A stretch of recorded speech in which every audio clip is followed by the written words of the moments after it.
Hello guys, कैसे हैं आप लोग। उम्मीद है आप लोग फिट होंगे, ज़बरदस्त होंगे, मज़े में होंगे, बढ़िया होंगे और बढ़िया तरीके से हमारे रिएक्शंस को एंजॉय कर रहे हैं। मेरा नाम है तलहा। तो गाइस आज हम जिन शॉर्ट्स पे रिएक्ट करने जा रहे हैं वो सनातन धर्म से रिलेटेड शॉर्ट्स हैं और उसका टाइटल बताते चलें आपको, सनातन धर्म पावरफुल मिक्स शॉर्ट्स।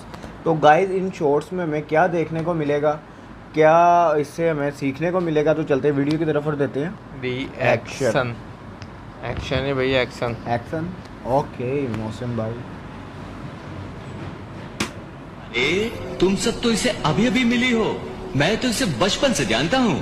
खाने पीने की चीजों के मामले में ये एकदम स्वार्थी है। हाँ नहीं, ये पोटली मत खोलो। बहुत है मोमेंट है भाई, सुदामा वाले जबरदस्त। मित्रता और नेक्स्ट लेवल। और छुपाए छुपाए फिर रहे हो। अरे ये तो संसार की सबसे उत्तम, सबसे अनमोल भेंट है। और इससे छुपा रहे थे तुम। सुदामा जी जब छुपा रहे थे इन तीन मैं ये दूंगा चावल पर तो मैं तीनों लोग मार दूंगा। कमाल, जबरदस्त, मित्रता की मिसाल। बाहुबल की बात मुझसे तो करो ही मत गांधारी नंदन। हाँ क्योंकि मैं तो केवल पार्थ का सारथी हूँ। अस्त्र और शस्त्र तो मैं उठाने वाला ही नहीं। तब तो मैं तुमसे शस्त्र उठवा के रहूंगा मत से। हाँ जी। स्वयं मुझे मारने आकर तुमने तीनों लोगों में मेरा गौरव बढ़ा दिया। हाँ गौरव बढ़ा दिया है जी। तब तो मैं तुम्हारे शस्त्र उठवा ही रहूँ। भाई भी हमने देखा भी भाई। कहा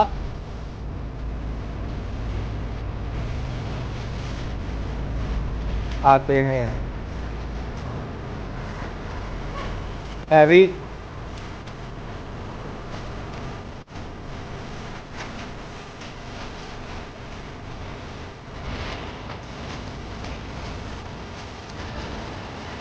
ना खबर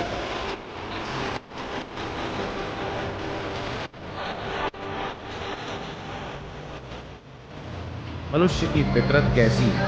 प्रार्थना करते समय समझता है कि भगवान सुन रहे हैं, निंदा करते समय यह भूल जाता है, पुण्य करते समय समझता है भगवान देख रहे हैं, पाप करते समय यह भूल जाता है, दान करते समय समझता है भगवान देख रहे हैं, चोरी करते समय यह भूल जाता है, प्रेम करते समय समझता है पूरी दुनिया भगवान ने बनाई है, नफरत करते समय यह भूल जाता है, फिर भी यह मनुष्य खुद को बुद्धिमान समझता है। और अर्जुन ने कृष्ण से पूछा, माधव ये सफल जीवन क्या होता है। कृष्ण अर्जुन को पतंग उड़ाने ले गए। अर्जुन कृष्ण को ध्यान से पतंग को उड़ते देख रहे थे। थोड़ी देर बाद अर्जुन बोले कि माधव ये धागे की वजह से पतंग अपनी आजादी से और ऊपर की ओर नहीं जा पा रही है, क्या हम इसे तोड़ दें, ये और ऊपर चली जाएगी। कृष्ण ने धागा तोड़ दिया, पतंग थोड़ा सा और ऊपर गई और उसके बाद लहराकर नीचे आई और दूर अनजान जगह पर जाकर गिर गई। तब कृष्ण ने अर्जुन को जीवन का दर्शन समझाया।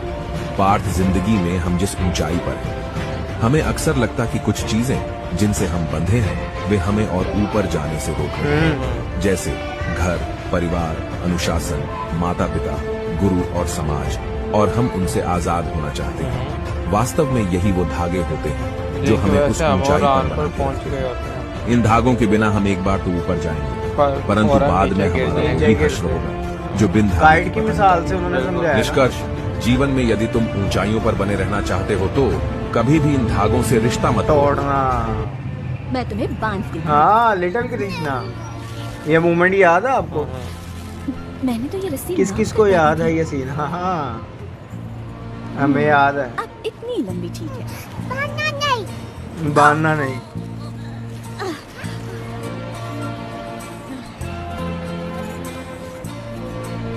अब ये अवश्य पूरी हो जाएगी। नहीं बांधो। रस्सी नहीं बोली यार। नहीं आने। एक और है मेरी अपराजेय, एक अक्षोहिणी नारायणी सेना, और दूसरी स्वयं मैं बहुत अकेला कमाल मूवमेंट। निशस्त्र अब चुनाव आप दोनों का है, चुनाव करो बात। दुर्योधन के आपको साथ चुन नहीं मुझे सकता, करेगा तो मुझे केवल मांग सकता हूँ माँ। मैं आपको मांगता हूँ माँ। ये एक शस्त्रहीन व्यक्ति को तुमने मांग लिया अर्जुन। ये उदारता है कि मूर्खता है? कृष्ण स्वयं नारायण वो जिस पक्ष में होता है समग्र सृष्टि उसकी सहायता करती है। जीत भी सदा उसी पक्ष की होती है। रणभूमि में अर्जुन के सारे तीर ब्रह्मास्त्र बन जाएंगे। भीम की गदा वज्र की भांति प्रहार करेगी। कृष्ण का साथ होना ही मेरे पुत्रों की विजय है।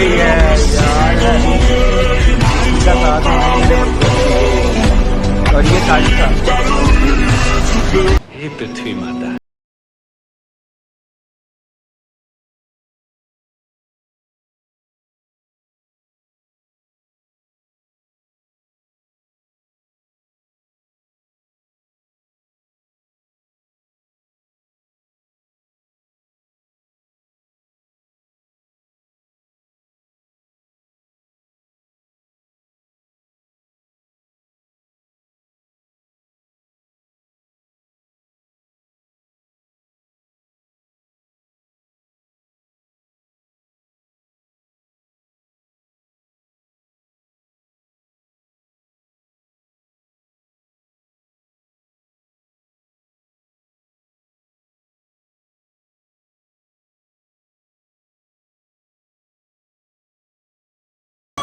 वास्तव में कौन है? हाँ वास्तव में कौन है?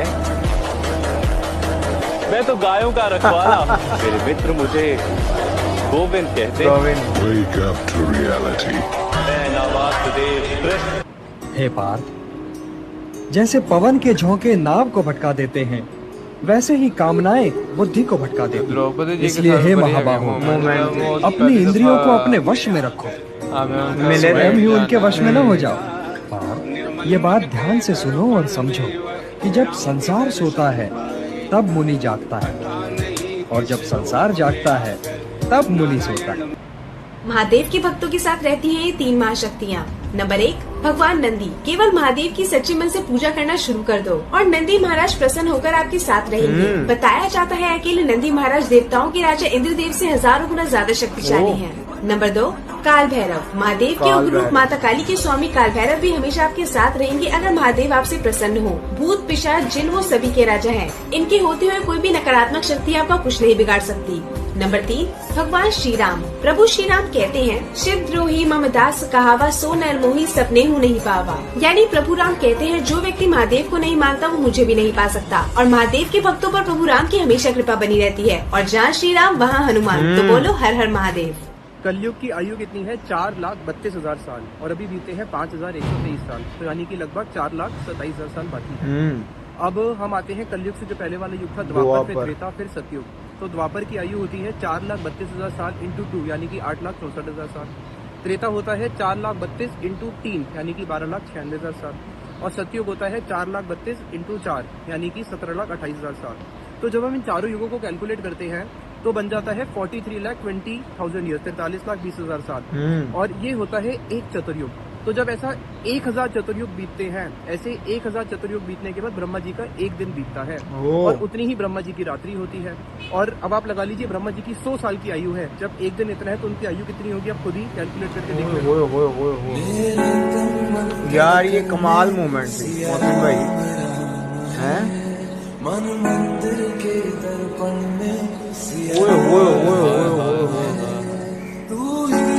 क्या जबरदस्त है मूवमेंट जो बख्शे है ना भाई राम जी के लिए हैवी।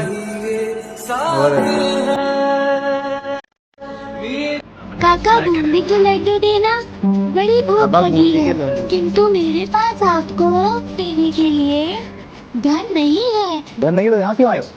जाओ यहाँ से। नहीं काका, मुझे बहुत भूख लगी है, मुझे आप लड्डू दे दो। आप चाहो तो लड्डू के बदले मेरी ये अंगूठी ले। हाँ ठीक है, किंतु सुनो, तुम लोग उतने ही लड्डू खा सकते हो जितना ही समिति का बार है।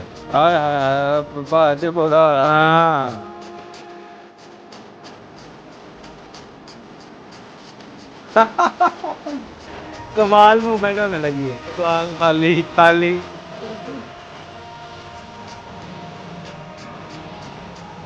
अरे तुम लोग इतनी लड्डू खा रहे थे इतना ये लड्डू का बाहर है। मैंने कहा ना सबसे दुकान खाली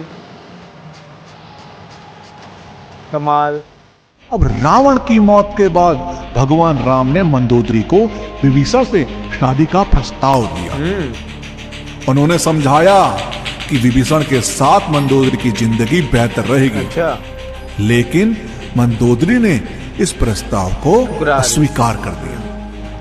अब कहा जाता है कि इसके बाद एक बार भगवान राम सीता और हनुमान के साथ मंदोदरी को समझाने गए।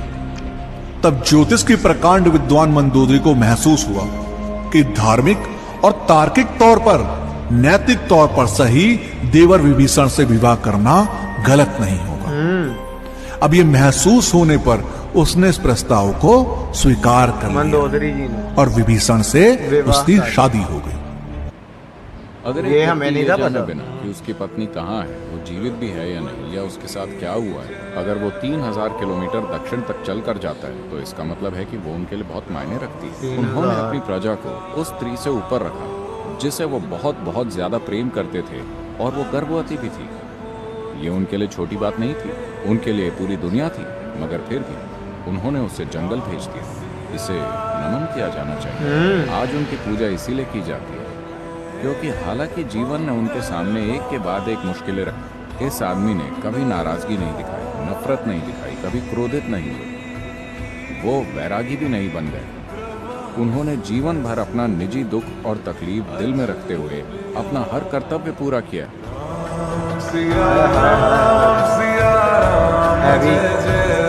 कैलाश पर्वत और उसके आसपास के वातावरण और अध्ययन कर चुके वैज्ञानिकों का मानना है कि यहाँ चारों ओर एक प्रकार की अलौकिक शक्ति का प्रवाह है। बहुत से लोगों ने कैलाश पर्वत की चोटी पर पहुंचने की कोशिश की है, लेकिन कभी कभी अत्यधिक खराब जलवायु परिस्थितियों के कारण और कभी कभी पहाड़ द्वारा अपने लक्ष्य स्थान को बदलने के कारण कोई भी अपने प्रयास में सफल नहीं हुआ। लोगों को ऐसा महसूस होता है कि कैलाश पर्वत की चोटी पर चढ़ने के दौरान वे अपने रास्ते से भटक जाते हैं। कहा जाता है कि 900 साल पहले तिब्बत के एक बौद्ध मॉन्क और महान तांत्रिक मिलारेपा ही एक लौते ऐसे इंसान थे जिन्होंने कैलाश की चढ़ाई पार की, मगर नीचे आकर उन्होंने कहा कि वहाँ भगवान बसते हैं और अच्छा होगा कि कोई भी कैलाश पर उन्हें परेशान ना करे। क्या हम वासुदेव को बंदी बना पाएंगे मामा श्री? ऐसा संदेह क्यों मेरे बच्चे? उसके विषय में बहुत सी कथाएं सुनी है मामा श्री। कुछ लोग तो भगवान का अवतार भी कहते हैं उसे। व्यर्थ बातें है ये, को भगवान मान लेना मनुष्य का स्वभाव है। वास्तव में वासुदेव कृष्ण मनुष्य ही है। वासुदेव कृष्ण मायावी है, ये कहता था वो सपने। चाकू ना मुझे शक्ति का वध देखने का मजा है। 2013 और महाभारत है भी रात के नहीं किया ना। ठीक है, ये मेरा ख्याल है चीज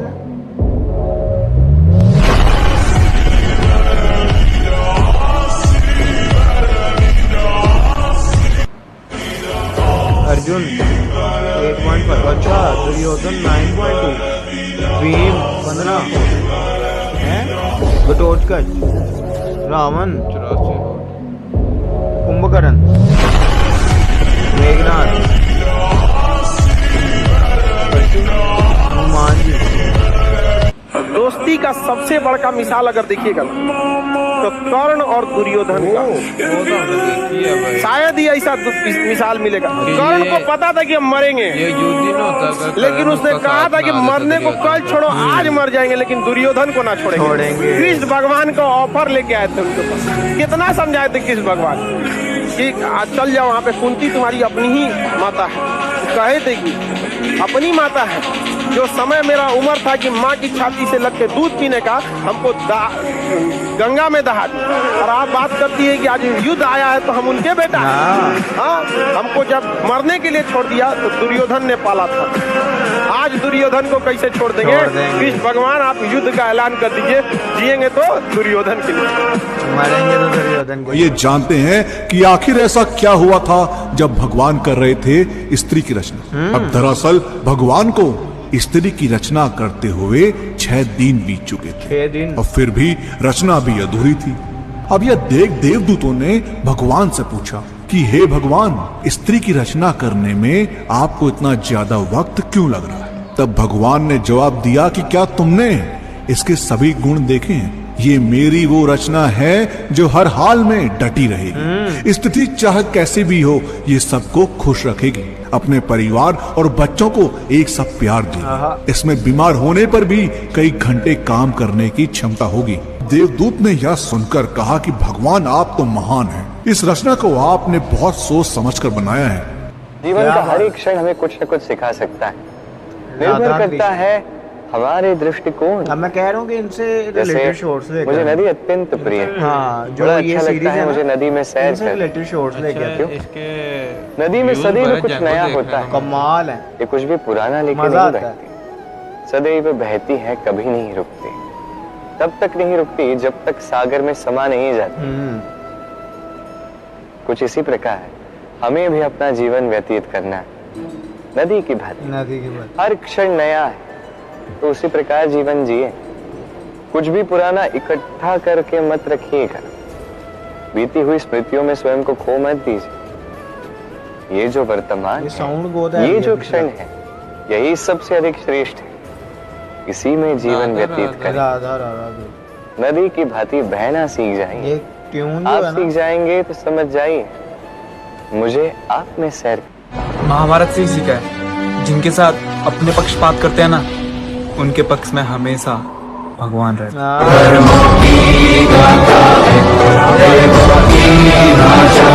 साउंड से। तो गाइस यहाँ खत्म हुई ये शॉर्ट्स 2013 वाली तो भाई यार कमाल की महाभारत थी। अगर आज हमें काफ़ी उस सीरीज से रिलेटेड शॉर्ट्स देखने को मिली मोहसिन भाई, तो वो रिकॉल होती हैं सारी मूवमेंट। जैसे कि वो शकुनी वाली थी, मुझे एकदम सारी वो मूवमेंट याद आई जब मामा शकुनी जो होता है वो कहता था कि कृष्णा जी मायावी है। क्यों? क्योंकि जब दुर्योधन ने उनको बांधने का वो किया था, प्रयत्न किया था, तो तब दुशासन ने सवाल किया था मामा शकुनी से कि क्या हम उनको बांध पाएंगे।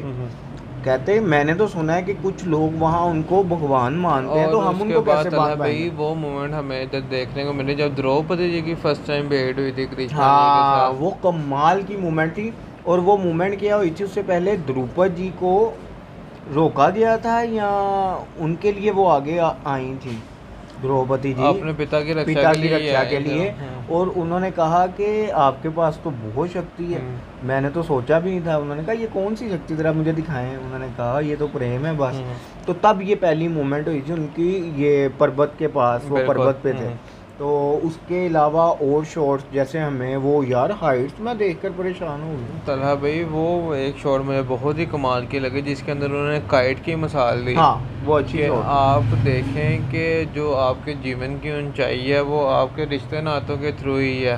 अगर आपको लग रहा है कि ये पतंग की डोर है, इससे मैं और ऊपर ले जाऊं, पर आप ये देखेंगे जैसे ही पतंग कटेगी नीचे की तरफ ही आएगी भाई। तो उन्होंने कहा कि रिश्ते वो ही एक डोर है जिन्होंने आपकी ऊंचाई की पतंग को बांधा हुआ। जैसे ही आप अपने रिश्तों से खफा होंगे, आपके पतंग डामाडोल होगा, काट कर नीचे ही आएगी। बहुत बड़ी बात है और बहुत बड़ी मिसाल भी है। और भी उसके अलावा जो शॉट जो बहुत ही, जब हम ये मोमेंट भी देख रहे थे कि जब दोनों को अवसर दिया गया और ये असल में मूवमेंट हुई क्या थी, ये मुझे मूवमेंट बहुत पसंद है। जिस पर मेरी पहले नजर पड़ेगी वो मुझसे पहले अवसर मांगा और हमने देखा कि अर्जुन आकर उनके पाँव में बैठ गया, लेकिन अर्जुन ने मौका, और दुर्योधन उनके सर पर चढ़कर नजर पड़ी अर्जुन पर, लेकिन अर्जुन ने फिर मौका दिया दुर्योधन को कि चलो तुम मांग लो। फिर कृष्ण जी ने उन्हें 2 अपॉर्चुनिटीज दी। उन्होंने कहा कि एक पक्ष ऐसा होगा जिसमें मेरी विशाल सेना जाएगी, नारायणी सेना जो अपराजय है, मतलब कि उसको वो पराजय कोई नहीं। दूसरे पक्ष में मैं जाऊंगा और मैं शस्त्र नहीं उठाऊंगा। तो दुर्योधन ने सोच विचार करने के बाद कहा कि अगर आप शस्त्र नहीं उठाएंगे तो मेरे किस काम किया, मुझे आके नारायणी सेना चाहिए। बिल्कुल। और जब कृष्णा जी के अर्जुन के पक्ष में वो है तो अर्जुन से जब पूछा गया, उन्होंने कहा कि मैं अगर मुझे ये पहला अवसर मिलता मैं फिर भी आपको ही मांगता। और उसके बाद जब माता कुंती से ये प्रश्न किया गया, क्या कमाल के अर्जुन ने ये निर्णय लिया, तो उन्होंने कहा अब तो जीत अर्जुन की है, मेरे पुत्रों की है। उन्होंने कहा है कि वो जो नारायणी सेना है वो स्वयं ही नारायण है और जिस पक्ष में वो हो उधर वो उस पक्ष की हार हो ही नहीं सकती भाई। तो उसके बाद कुछ मूवमेंट देखने को मिली, जैसे कि हाइट्स देखने को मिली, वो हमारे लिए न्यू था। उसके बाद हमें और तला भाई एक चीज़ जो शॉकिंग हमें जानने को मिली, जो हमें सीरीज देखने के बाद भी नहीं पता चली थी, वो ये कि आप देखेंगे जो रावण की पत्नी थी, हाँ मंदोदरी में यही शॉट याद कर रहा था, विवाह उनसे हुआ था, वो विभीषण से और लेकिन वो करवाया किसने था? राम जी ने। और विभीषण के साथ किस तरह हुआ कि हमने देखा कि विभीषण ही वो उस पूरे राजमहल में, बल्कि ये दोनों व्यक्ति ऐसे थे जो हमें मतलब कि वो धर्म के पक्ष में नजर आते थे। क्यों? क्योंकि मंदोदरी जी जो थी वो रावण को रोकती हैं यहाँ हर बार, और जो वो विभीषण जी थे उन्होंने वैसे ही रावण को छोड़ के राम जी का साथ दिया था सारे युद्ध में। तो गाइज बहुत ही कमाल शॉट्स थी, बहुत अच्छा लगा। अगर आपको हमारा इन शॉर्ट्स पे रिएक्शन अच्छा लगा तो इसको लाइक ज़रूर कर दीजिएगा। मिलते हैं नेक्स्ट वीडियो नेक्स्ट पार्ट के साथ। Love you.